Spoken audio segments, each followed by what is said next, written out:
After locking us all down for the better part of 3 years, depriving people of their livelihoods, forcing them to inject themselves with an experimental drug based on reasons that proved false, taking students out of school, forcing elderly loved ones to die alone, destroying businesses, closing churches and synagogues, and so on, the COVID alarmists are now demanding that we just forget about everything and move on. Here is an NYU professor on Bill Maher explaining his reasoning. Well, I was on the board of my kid's school during COVID. I wanted a harsher lockdown policy, and in retrospect, I was wrong. The damage to kids of keeping them out of school longer was greater than the risks. But here's the bottom line. Myself, our great people, the CDC, I'd like to think the governor, we were all operating with imperfect information, and we were doing our best. So let's learn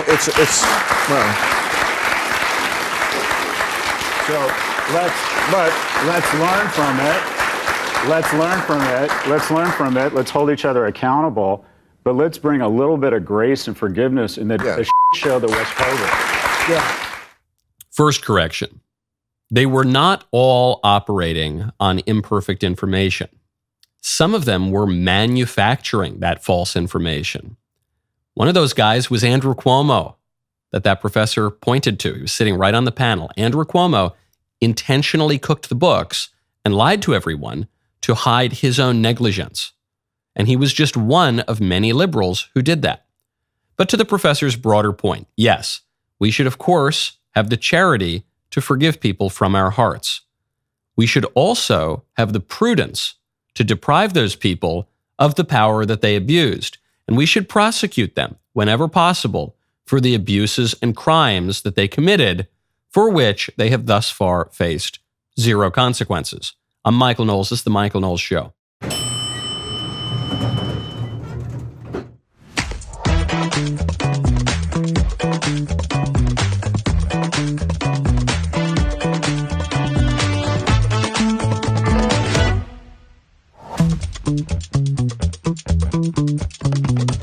Welcome back to the show. A dangerous communist leader just met with Xi Jinping, the leader of China. That would be Gavin Newsom, who wants to take Joe Biden's job. We'll get to that in just a moment. First, though, the lies that we saw during COVID, that we all lived during COVID, that we all had to suffer under during COVID, were based on fantasies, on preposterous little rituals and superstitions. The notion that putting a hanky on our face would stop the spread of a contagious airborne virus. The notion that standing 6 feet away, not 5 feet 11 inches, not 6 feet and 1 inch, 6 feet away, that would prevent us from giving this disease to one another.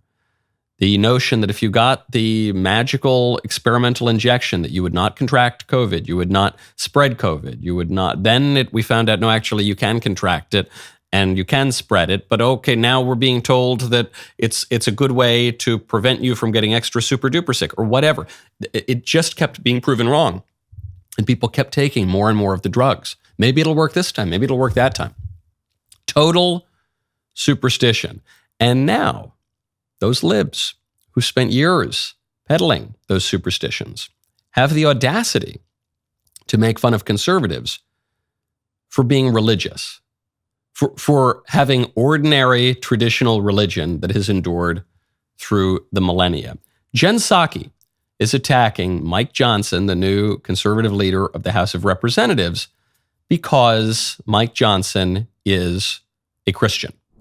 The Bible doesn't just inform his worldview, it is his worldview. In fact, during his first speech in his new job, Johnson suggested that his election as Speaker was an act of God. Talk about a bit of a humble brag there. So what exactly has God apparently called on Mike Johnson to do? Well, his views on policy are essentially what you'd expect from a religious fundamentalist. They're more divisive than they are divine. So this reminds me, obviously, of when Dianne Feinstein, R.I.P., made fun of Amy Coney Barrett and attacked her by saying that she feared that the dogma lived loudly within her. The implication being that a Catholic should not be on the Supreme Court. Maybe a fake Catholic is okay, like a Joe Biden type or a Nancy Pelosi type, but an actual practicing Catholic should not be permitted on the Supreme Court. This reminds me of when Joy Behar mocked Mike Pence, I think it was, for it was some conservative at least, for believing that he would speak with God. And he said, Joy Behar said, that's crazy. Maybe you can pray to Jesus, but once Jesus starts talking back, then that's when you got to worry. Like anyone who prays is a crazy person. And you see that same kind of ignorance here with Jen Psaki. Says this guy, he thinks this man who is in a position of civil authority, he thinks he was placed there by God, which is a very basic Christian belief. St. Paul writes about this in the letter to the Romans, that the civil authority is given to us by God for the execution of justice and for our own good. If you are a Christian of any sort, you most certainly believe in providence, the notion that God has a plan that unfolds throughout history. Ours is a very historical religion. In fact, there's a pivot of history known as the incarnation and the crucifixion and the resurrection. This is like Christianity 101, folks.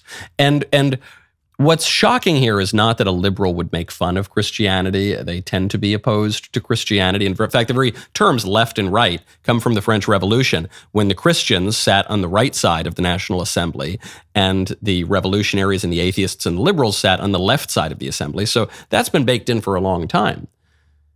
What's shocking is the ignorance and the kind of proud, glib ignorance that she would mock this guy for being a Christian when she clearly doesn't understand the first thing about Christianity. And then there's this final little irony here, which is that the liberals are so irate at the notion of religious politics. One, the liberals themselves are as superstitious as they come. They think that a man can become a woman, and they think that a baby can magically cease to be a baby when the mother doesn't want him. But beyond that, they suggest that they hate the idea of religious politics. And I promise you, to any liberals who might share that view who are listening to the show right now, if you think religious conservatism is bad, just wait until you see irreligious conservatism. If you think politics informed by true religion broadly is not a great thing, just you wait until you see irreligious politics. Just you wait to see how bad things can get. Because everybody's got to serve somebody. So if you're serving God, if you're orienting your society and your personal life toward the good, you're going to fail. It's a fallen world, but you'll be headed in the right direction. If you're just turning away from all that and you throw morality aside and you ignore God and you pursue only that which is evil and convenient, man, things can get bad real fast. Which is why, coincidentally, providentially perhaps, I'm excited to tell you about Christian Care Ministry. Right now, go to metashare.com/Michael. As a Daily Wire listener, you are informed and engaged and handsome. You value your freedom, your way of life, your personal responsibility. That's why you got to check out Metashare. Metashare is a community-based approach to healthcare that lines up with the principles you believe in. Your beliefs matter. And with Metashare, your healthcare dollars will not be used for medical procedures that don't line up with what you believe in. Metashare is the highest rated healthcare sharing ministry with a 30-year proven track record. Members save up to 50% or more on their monthly healthcare costs, and member satisfaction surveys show that they like Metashare much more than health insurance. Why? Because it works. For a limited time, Daily Wire listeners will receive a $150 gift card when they join Metashare. To find out more, go to metashare.com/Michael. That is metashare.com/Michael. Terms and conditions apply. Do not wait. Head on over right now. Get that $150 gift card when you join. It is metashare.com/MICHAEL. Now, what exactly did Mike Johnson say that Jen Psaki doesn't like? Mike Johnson said that he believes he's in the position of speaker as a matter of providence. He prays to God openly, even on the floor of the House of Representatives. And he did just say something that has gone viral that is a little theologically suspect, which is that he grounded his support for the nation state of Israel, his unwavering support for the nation state of Israel, in religion. In the week ahead, House Republicans will work swiftly to pass legislation to provide Israel much-needed resources in their fight against these barbaric terrorists. We will stand with Israel strongly. There will be a ceasefire only when Hamas ceases to be a threat to Israel. Israel and the U.S. enjoy an unbreakable bond that's forged over decades, of course, of bilateral assistance. And there are lots of reasons that we do that. They are obviously our greatest ally in the Middle East, and clearly they are one of our most important friends. And the Prime Minister called me, and I used those very words myself. I said, Bibi, it's good over evil. It's light over darkness. We all see that. I assured the Prime Minister of our unwavering support of Israel and her people, and I assured him that our Congress, and under my leadership, we will be there until the end. We will be there until the end of this conflict.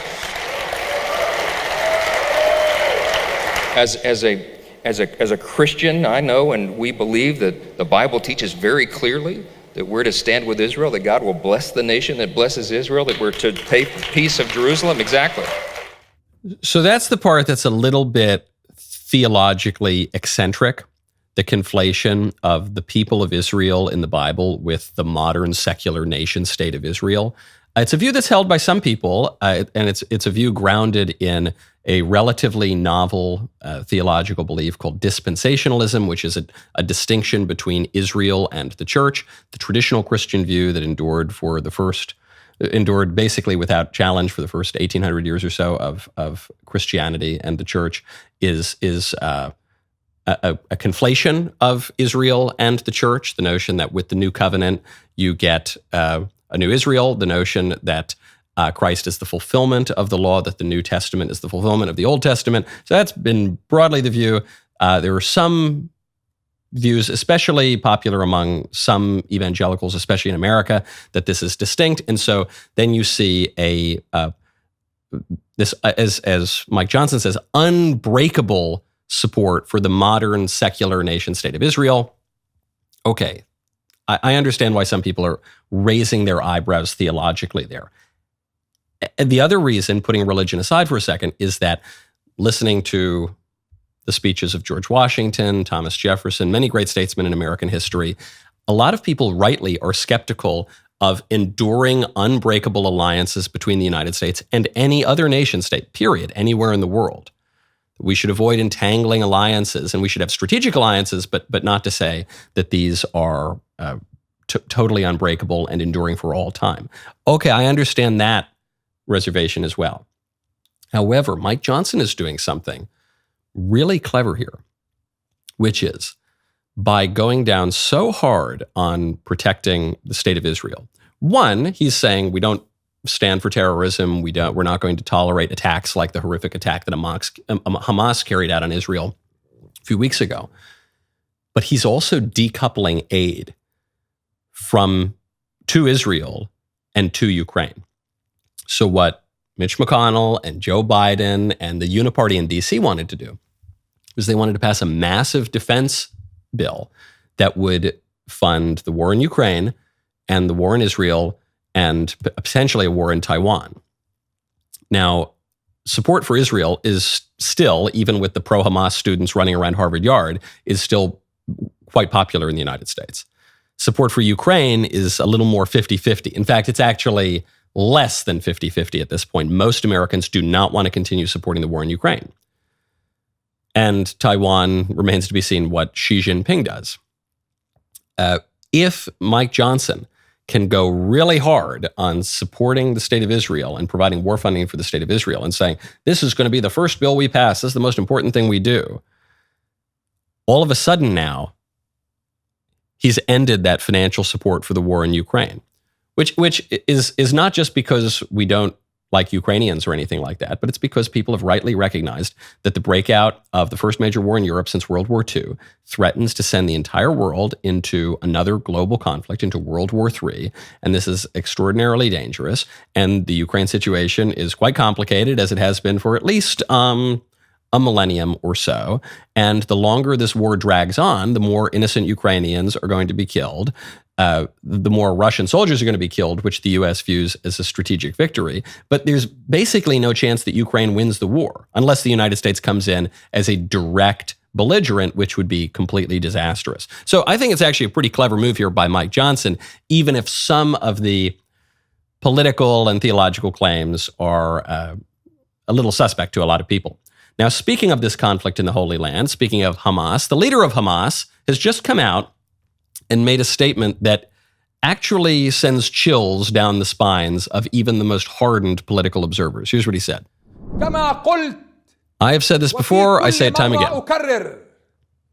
The blood of the women, children, and elderly. I'm not saying that this blood is calling for your help. We are the ones who need this blood. We are the ones. So it awakens within us the revolutionary spirit. So it awakens within us resolve. So it awakens within us the spirit of challenge and pushes us to move forward. He's saying, no. Don't mistake my meaning here. I'm not saying that the blood of these innocent Palestinian women and elderly and children are calling out for revenge against the Israelis. No. We need their blood. We, Hamas, we, the Palestinian Liberation Movement, we need their blood so that it can awaken in us a revolutionary fervor. This is very, very demonic stuff. But it's not uniquely demonic. This is always the argument of the revolutionaries, going back centuries. They say we need this kind of devastation. We need this kind of carnage to get our own blood up, to awaken within us the revolutionary fervor, to commit acts that are obviously immoral and unconscionable. We need to be sent out of our minds so that we can convince ourselves to commit terrorism, so that we can go target civilians for the great revolution that heretofore our conscience and the political order has prevented us from achieving. This is the same kind of rhetoric. This is somewhat more eloquent, but it's the same kind of rhetoric that you heard from the Black Power movement in the 1970s, from the radical leftists like the Weather Underground in the 1960s and 70s. This is the same kind of rhetoric you hear from Antifa and BLM and all the rest of the revolutionary left. And this kind of rhetoric here also helps to explain why Bibi Netanyahu, as the leader of the state of Israel, has not encouraged the strength of Hamas in Gaza, but not totally discouraged it either over his now many governments. You may have seen this meme going around that Netanyahu, that the state of Israel, was the one propping up Hamas. And that's somewhat dishonest, but there is a grain of truth to that, which is that the Netanyahu government, and this has been widely reported throughout Israeli journalism, and I see it as a pretty wise political strategy, in fact. They decided that the way to prevent Palestinian statehood, which the state of Israel views as an unacceptable solution, at least Netanyahu views it as an unacceptable solution, is to split off the West Bank from Gaza. So you've got these two Palestinian territories that are separated by the state of Israel, and if they have a unified government, then the cause for Palestinian statehood is relatively strong, especially given all of the international support that it receives, and including from the UN. So if the West Bank and Gaza are being run by the Palestinian Authority, which is viewed as relatively moderate, the cause for Palestinian statehood is relatively strong. If the West Bank and Gaza are being run by even the PLO, the Palestine Liberation Organization, the cause for Palestinian statehood is somewhat strong.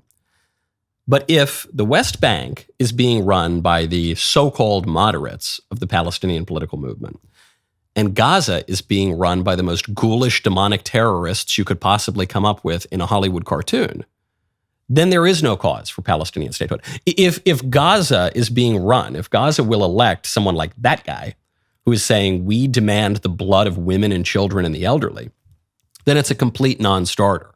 But it was a dangerous strategy for Netanyahu because it does embolden Hamas then as the leaders of Gaza. And then you see horrific terrorist attacks like you saw on October 7th, which is obviously a very hot debate within Israel right now, although amid the fog of war, which Netanyahu is now calling an existential war, a second war for independence, he'll probably maintain some support.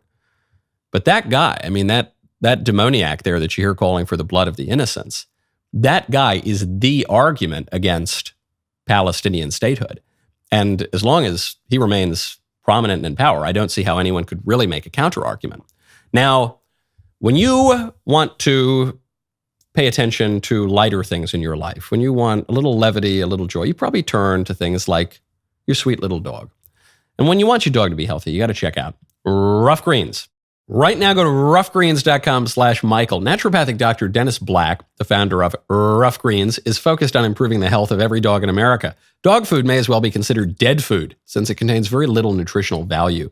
Let Rough Greens bring your dog's food back to life. Rough Greens is a supplement that contains all the necessary vitamins, minerals, probiotics, omega oils, digestive enzymes, and antioxidants that your dog needs. You don't have to go out and buy new dog food. You just need to sprinkle Rough Greens on their food every day. Dog owners everywhere are raving about Rough Greens. It supports healthy joints, improves bad breath, boosts energy levels, and so much more. We are what we eat, and that goes for dogs too. Naturopathic Dr. Dennis Black is so confident that Rough Greens will improve your dog's health, he is offering my listeners a free Jumpstart trial bag so your dog can try it. Get a free Jumpstart trial bag delivered straight to your door in just a few business days. Go to roughgreens.com/Michael or call 844-RUFF-123. That is RUFFgreens.com/Michael or call 844-RUFF-123 today.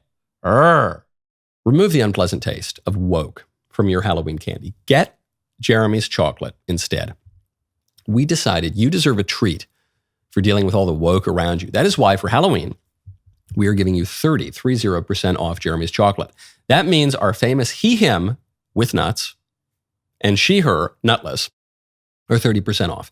Get yours in full size or our shareable microaggression size, perfect for giving out to friends, family, and neighbors. Time is running out. Today is your last chance to get 30% off your Jeremy's chocolate. Go to jeremy'schocolate.com today. Speaking of dividing and conquering, there is a new Democrat in the race against Joe Biden, and it's not the kind of woo-woo, new agey lady Marianne Williamson, and it's not the fairly eccentric, quasi-populist Robert F. Kennedy Jr. This is an ordinary Democrat congressman. Are you running for president? I am. I have to. I think President Biden has done a spectacular job for our country, but it's not about the past. This is an election about the future. I will not sit still. I will not be quiet in the face of numbers that are so clearly saying that we're going to be facing an emergency next November. This is Congressman Phillips. I don't even know what his first name is, but he's a fairly wealthy congressman. And most interestingly, he's not Bobby Kennedy Jr. This is not a guy who's running for president because he says, Joe Biden's gone crazy, or Joe Biden pushed the wrong policy, or Joe Biden this or Joe Biden that. This is a guy who voted with Joe Biden 100% of the time. According to analyses, Phillips has voted with Joe Biden's stated public policy positions 100% of the time. This makes him more liberal than average in the 117th Congress when predictive scoring is used. So Bobby Kennedy, he differs from the Democrats on an issue like vaccines. Bobby Kennedy differs from the Democrats even on other policy issues in that he is somewhat more moderate on immigration, somewhat more moderate perhaps on abortion, somewhat more moderate even on energy, though at other times he's also been extremely environmentalist. But Kennedy is running as a 1960s Democrat, and the party's obviously moved far to the left since the Kennedys. This guy's not. This guy is just running as Joe Biden, but younger and more competent. A mainstream left-wing Democrat running against Joe Biden's age and frailty. That means that actual Democrats are smelling blood in the water, and they're looking at Biden's approval rating, and they're thinking, maybe we won't be able to rig this thing up quite so well to overcome the gap in enthusiasm that Joe Biden is going to face. So now we've got a few Democrats and one serious Democrat running against Biden, and there's another one waiting in the wings because Governor Patrick Bateman over there from California, Mr. Newsom, has just, for some reason, met with Chinese Communist Party Chairman Xi Jinping. So Newsom makes a little trip to China, just a little jaunt overseas, and takes pictures smiling, dealing with Chairman Xi. He says that he's there to push for climate cooperation. But now, because the U.S. and China are potentially hurtling toward a conflict, if we do end up in World War III, this is seen as a little bit more serious. And it's similar to when Ron DeSantis, as governor of Florida, took a Florida business-sponsored trip to East Asia. And everyone knew he was only doing that to give him some foreign policy cred when he ran for president. The same thing applies here with Newsom. Newsom has been even less subtle than DeSantis was before he declared his run for president. Governor Bateman over here just recently told Politico regarding the Israel-Palestine conflict, "I wish I was president of the United States." And this is how Politico reports it. "I wish I was president of the United States," he said sarcastically, before clarifying that he was joking. "I could start doing all those things, whatever needs to get done in Israel-Palestine." And I love Politico carrying the water. "Oh, yes, he said this sarcastically. The extremely ambitious politician who's been raising money like he's running for president, who's been traveling all around the country like he's running for president, who's going to have a debate with the number 2 guy who's running for the Republican nomination for president, who just visited China to meet with the leader of China, our number 1 geopolitical adversary in the entire world. Yeah, that guy, he's just being sarcastic. He's just joking. It's just a joke. He just wishes he could be president as a joke.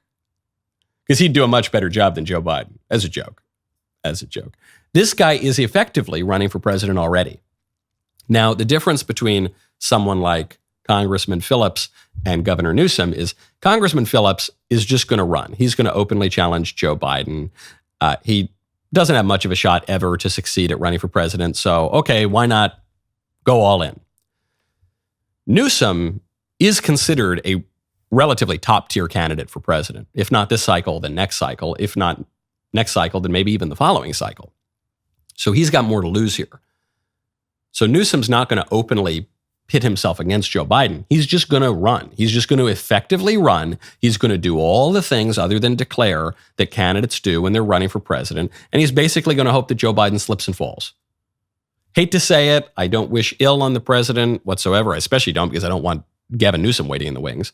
But that Gavin Newsom is running a campaign that can only succeed if Joe Biden is actually incapacitated and unable to run for president.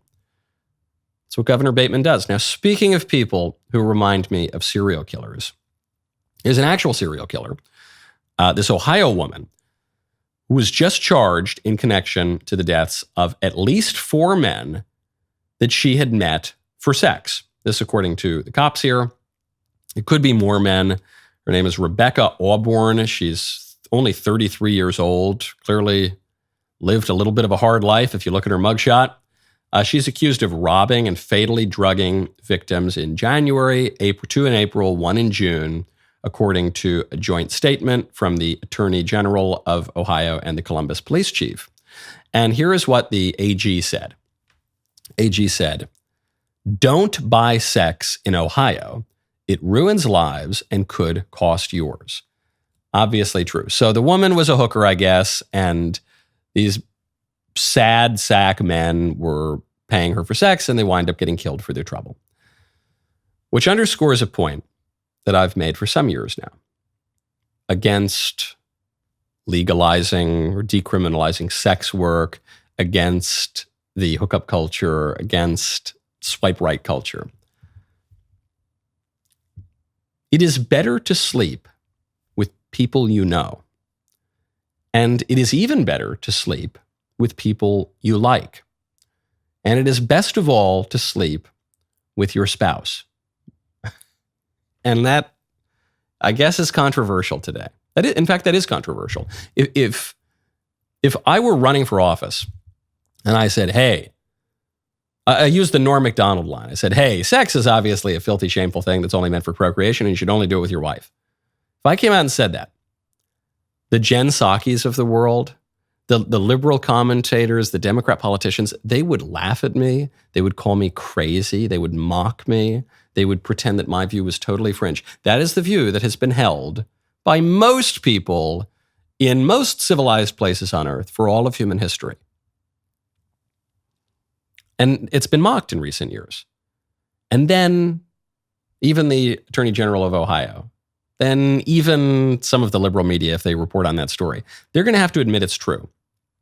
It's the old, what Rudyard Kipling called the gods of the copybook headings. The knowledge that we've all had for so many years that the radicals and the revolutionaries overthrow. And they say, our ancestors, our grandparents, and all the people before them, they were just dumb idiots. They didn't know anything. We've invented the world anew. It's all different now. And men can be women and babies don't have to be babies. And all the old rules no longer apply. But they do. The rules keep coming back because it's not up to you.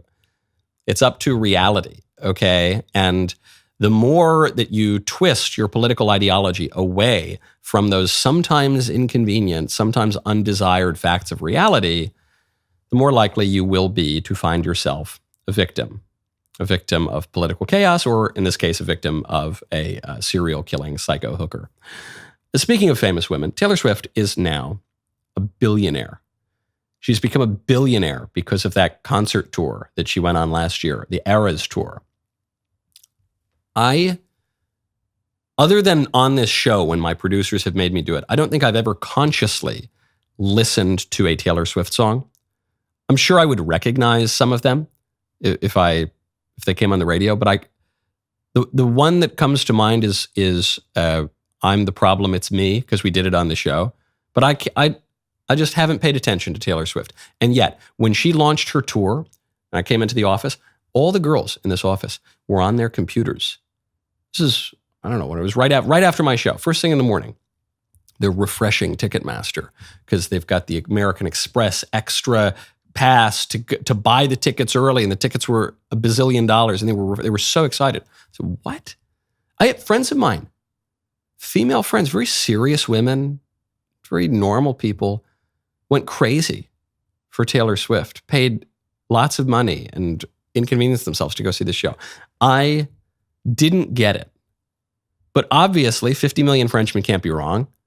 The tour has brought Swift's net worth to $1.1 billion, according to Bloomberg. Why is it? I think, I'll expand on this.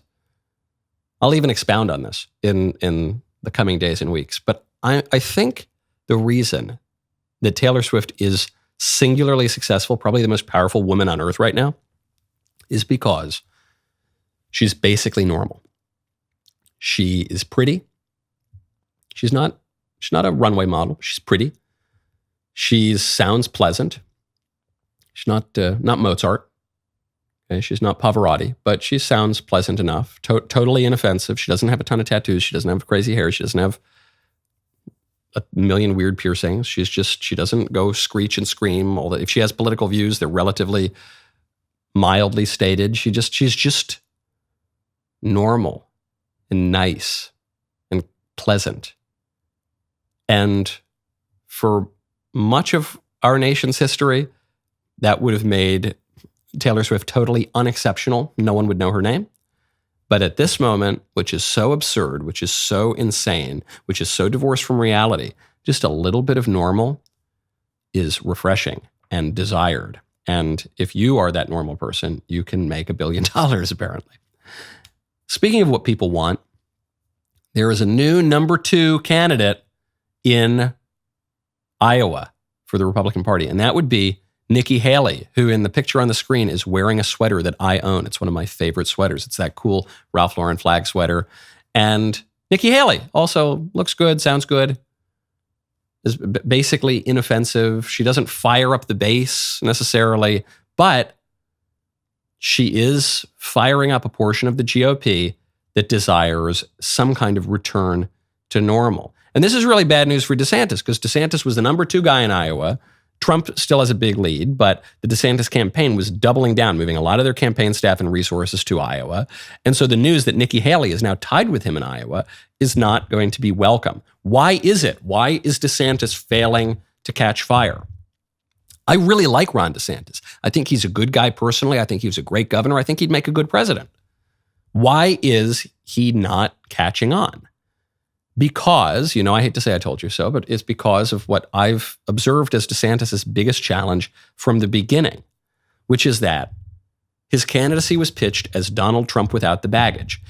And Trump without the baggage only works if Trump is not in the race. Because if Trump is in the race, people are going to want the original. Even if new Coke tastes better than old Coke, people want the OG. They want the Coca-Cola Classic.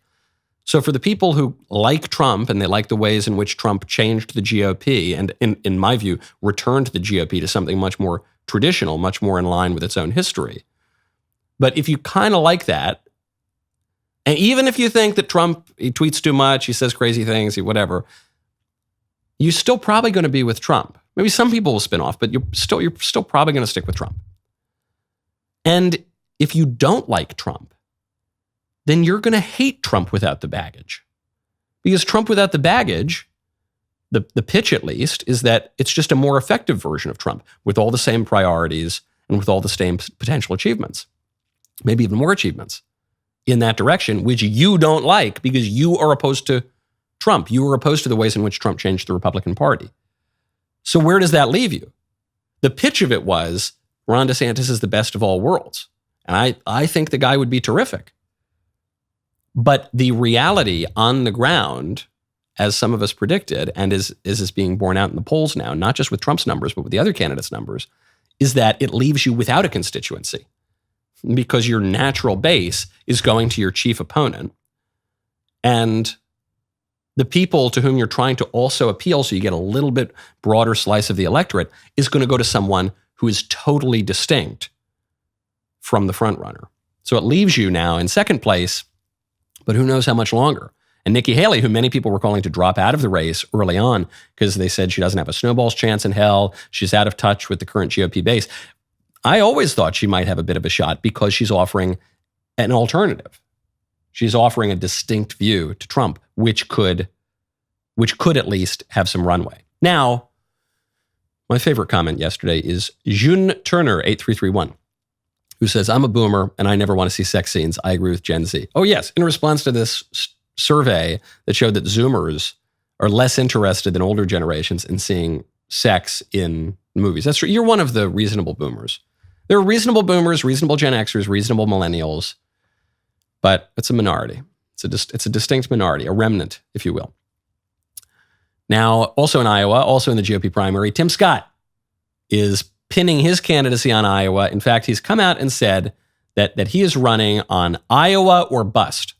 That's one of the reasons why we're heading to Iowa and staying there consistently, because we realize that, historically speaking, Iowa voters, they break late in the cycle, and that's great news. Having an opportunity for us to continue to share our message and to do it full-time in Iowa will be very helpful. And also, we have to remember historically, 2011, 2015, it was Herman Cain and Ben Carson were leading in the Des Moines Register poll. So we are excited about where we are. We have made the decision that it's Iowa or bust for us, and I'm looking forward to being there. Iowa or bust. And so his argument is Tim Kaine was leading in 2012. So just because Trump is leading now, or DeSantis or Haley, don't forget Tim Kaine, not Tim Kaine, he was almost the second woman president. Herman Cain was leading in 2012. And then what happened? Then Rick Santorum won. And I love Rick Santorum, and it would have been great if he were president, but he wasn't. He didn't get the nomination. Mitt Romney did. So if the argument is, look, some other guy was leading in 2012, but then another guy beat him, and we're going to be that guy who beat him, but the guy who beat him didn't win the primary. What happened in 2016? Ben Carson was leading in 2016. Oh, yeah? And then what happened? And then Ted Cruz won Iowa. And then he lost the Republican nomination. Oh, well, that's no good. Okay, let's expand it out a little bit. What happened in 2008? In 2008, I don't know who looked like he was leading, but then Mike Huckabee won Iowa. And then what happened? Then John McCain won the nomination. What happened in 2000? That was the last time in a Republican primary that the guy who got the nomination actually won in Iowa. So this doesn't seem like a great strategy for Tim Scott if he wants to be the nominee. But presumably Tim Scott is not running to be the nominee. The numbers just don't bear it out. But Tim Scott's a very talented politician. He's a nice guy. So It would seem to me that his strategy right now is just stay in the race as long as possible. And a win in Iowa would allow him to stay in the race longer. And so then some of the also-rans will drop out. He'll be in a stronger position. Then, assuming he doesn't have this breakthrough moment, when he does endorse the eventual nominee, he'll have more leverage. He could maybe get a cabinet position. He could maybe be considered as a running mate. That is what it seems he is running for. Tim Scott's a smart guy. His campaign staff, I'm sure is smart. They must be hearing their own argument. And if their own argument is, no, look, we're going to be like Rick Santorum in 2012. We're going to be like Ted Cruz in 2016. Then the argument is, we're not going to be the nominee. Now, speaking of people making choices, like in elections, we're going to turn our attention to someone who refuses to make choices. That would be the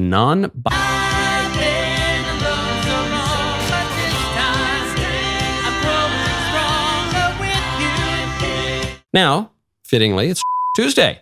So the rest of the show continues now. You do not want to miss it. Become a member. Use code Knowles, KNWLES, at checkout for 2 months free on all annual plans.